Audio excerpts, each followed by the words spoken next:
Chapter 1068. Carlo looked at Lucy and asked, "What's the matter? Are you his woman?" Lucy cried and said, "No, I am not, I was forced by him." Carlo looked at the supervisor and said coldly, "Since she doesn't admit that she is your woman, then you shouldn't mess with me here."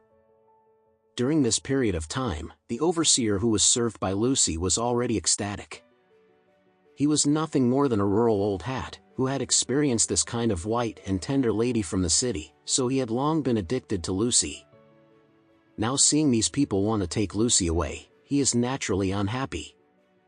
So he said coldly, "I don't care about what you have or what you don't have. What's upsetting, I will tell you again, she is master's woman."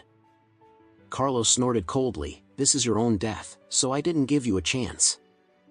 After he finished speaking, he immediately took out a dark pistol from his waist, pointed the gun at the overseer, and pulled the trigger without hesitation. With a bang, a tongue of fire spurted from the muzzle, and a bullet instantly penetrated into the forehead of the overseer. The overseer, who was still arrogant, just now turned into a corpse in an instant.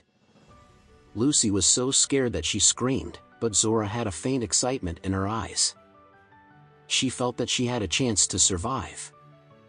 So she hurriedly said to Carlo, "This big brother, we were also taken captive here, please take us away too." Upon hearing this, Lucy hurriedly said, "You must not take her away. She just tried to kill me." Carlo looked at Lucy and asked, "Is this woman your enemy?" Lucy nodded immediately and blurted out, "Yes, she is my enemy, and she will kill me." Zora was anxious and said hurriedly, "Lucy, don't talk nonsense. When will I?" Before Zora finished speaking, a gunshot suddenly sounded. Lucy was taken aback, and again, Carlo raised his pistol at this time, and the muzzle turned out to be Zora. And Zora, who was still talking just now, her face was already full of blood at this time. She froze for a while, and then fell to the ground with a crash. Carlo actually shot Zora to death. Lucy didn't expect that Carlo would even kill two people in the blink of an eye, trembling with fright. And Zora's family members suddenly wailed and rushed towards her body.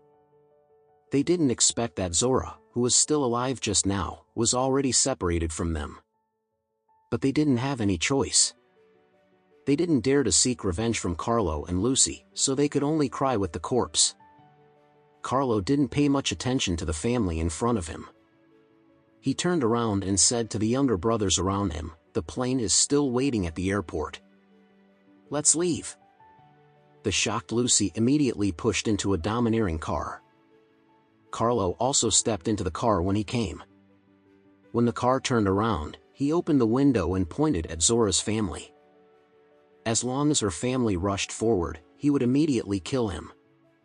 Fortunately, Zora's family was so scared that they did not dare to move.